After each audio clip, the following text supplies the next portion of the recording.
আসসালামু আলাইকুম। আজকে আমি আপনাদেরকে অতি পুরনো একটি জিনিস দেখাবো। দেখেন, পর্দায় যেটা দেখা যাচ্ছে এটা হচ্ছে কোতোয়ালি পুলিশ ফাঁড়ি। বিভিন্ন সময় এটার বিভিন্ন নাম হয়েছে। মূলত এখন বাবুবাজার পুলিশ ফাঁড়ি নামে পরিচিত। আমি দেখাচ্ছি।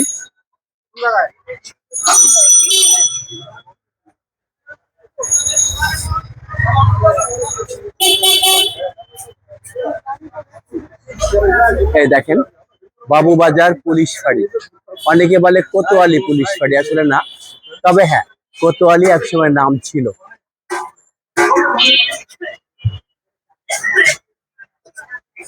বিল্ডিংটা ছোট, দোতলা। দোতলায় থাকে হচ্ছে পুলিশদের কর্মচারীরা, অর্থাৎ ব্যারাক। আর নিচে হচ্ছে এই পুলিশ ফাঁড়িটা, যাদের অফিস পরিচালনা করা হয়। এটা হচ্ছে দক্ষিণ দিক। এবার আমি উত্তর দিকে যাচ্ছি। এটা একটা মোড়ের উপরে, চার রাস্তার মোড়ে। অনেক বড় একটা ট্রান্সমিটারও আছে এটার সাথে। দেখেন কত সুন্দর ব্যালকনি, টিনের এখনো আছে। আর এই হচ্ছে অফিস। নিচে আমি এর কিছু ইতিহাস বলি।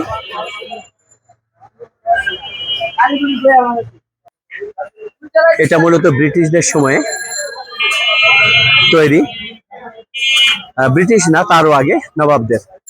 বাবুবাজার পুলিশ ফাঁড়ির এই ভবনটি প্রথমে সুনির্দিষ্টভাবে কোনো একক ব্যক্তির ব্যক্তিগত আবাসিক বাড়ি ছিল না, বরং এটি ছিল ঢাকার নবাব পরিবারের, অর্থাৎ খাজা পরিবারের যৌথ মালিকানাধীন একটি প্রমোদ ভবন বা জলসা ঘর। নবাব খাজা আব্দুল গনি বা নবাব খাজা আহসানুল্লাহর আমলে ঢাকার নবাব পরিবার ঢাকার বিভিন্ন স্থানে রাজকীয় ভবন, বাগানবাড়ি এবং বিনোদন কেন্দ্র গড়ে তুলেছিলেন। ইসলামপুর, পাটুয়াটুলি এবং শাখারী বাজারের এই ত্রিমোহনীতে অবস্থিত ভবনটি মূলত তাদের বিনোদন ও সাংস্কৃতিক অনুষ্ঠানের আয়োজনে ব্যবহৃত হতো। অর্থাৎ এখানে পাঠানটুলি, ইসলামপুর, এই বাবুবাজার, শাখারী বাজার, এই এলাকাটা, এই জায়গায় ভবনটির মালিকানা এবং রূপান্তরের সংক্ষিপ্ত চিত্র আমি তুলে ধরছি এখানে। ঢাকার নবাব পরিবার এটা। সেই নবাব পরিবারের ব্যক্তিগত বসবাসের বাড়ি না হলেও তাদেরই সম্পত্তি ছিল এটা, যেখানে দেশ বিদেশের নামকরা বাইজি এবং শিল্পীদের এনে নাচ গানের আসর বসানো হতো এইখানে, এই বাবুবাজার পুলিশ ফাঁড়িতে। ব্রিটিশ আমলে আইন শৃঙ্খলা রক্ষায় এবং পুলিশি ব্যবস্থা জোরদার করতে ঢাকার তৎকালীন জেলা ম্যাজিস্ট্রেট ও সরকারের নির্দেশে ভবনটি নবাবদের কাছ থেকে অধিগ্রহণ বা লিজ নেওয়া হয়। এরপর এটার নাম হয় কোতোয়ালি থানা বা ফাঁড়ি। অধিগ্রহণের পর এখানে ঢাকার প্রথম পুলিশ স্টেশন তথা ঐতিহাসিক কোতোয়ালি থানা স্থাপন করা হয়। অর্থাৎ ঢাকার প্রথম পুলিশ স্টেশন হচ্ছে এই বিল্ডিংটা, যেটা কোতোয়ালি থানা হিসেবে নামকরণ করা হয়। পরবর্তীতে মূল থানা অন্য ভবনে স্থানান্তরিত হলে এই ঐতিহাসিক স্থাপনাটি বাবুবাজার পুলিশ ফাঁড়ি হিসেবে রয়ে যায়। অর্থাৎ প্রথমে কোতোয়ালি থানা হিসেবে ব্যবহৃত এটা হয়। যে বড় কথা হচ্ছে, ঢাকা শহরে প্রথম থানা এটা।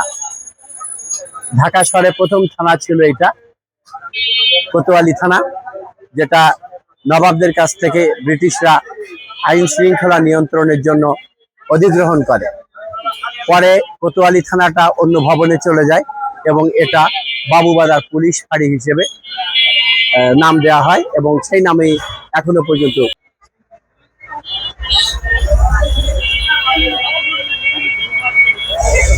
সহজ কথায় যদি বলি, বাড়িটির আদি মালিক ও ব্যবহারকারীরা ছিলেন হচ্ছে ঢাকার ঐতিহ্যবাহী নবাবগণ।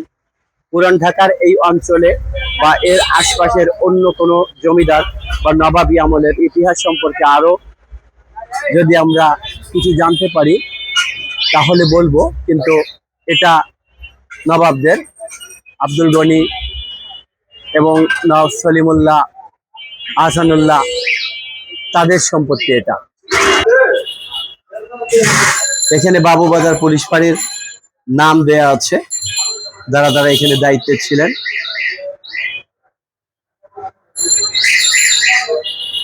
এখান দিয়েই মানুষ উঠতো নামতো।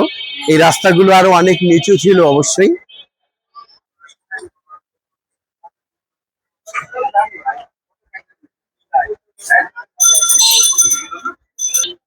এই বাবুবাজার পুলিশ ফাঁড়ির যতটুকু জানতে পেরেছি ইতিহাস তা জানালাম। আবারও বলি, এটা প্রথমে ছিল নবাবদের, তারপরে ব্রিটিশরা এসে এই আইন শৃঙ্খলা রক্ষার জন্য এই বিল্ডিংটা অধিগ্রহণ করে।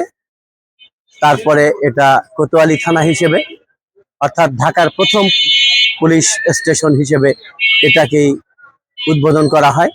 তারপরে সেই পুলিশ স্টেশনটা, থানাটা অন্যদিকে অন্য ভবনে সরিয়ে নেওয়ার পরে এটাকে বাবুবাজার পুলিশ ফাঁড়ি হিসেবে রাখা হয়, নামকরণ করা হয় এবং আজ অবধি আছে।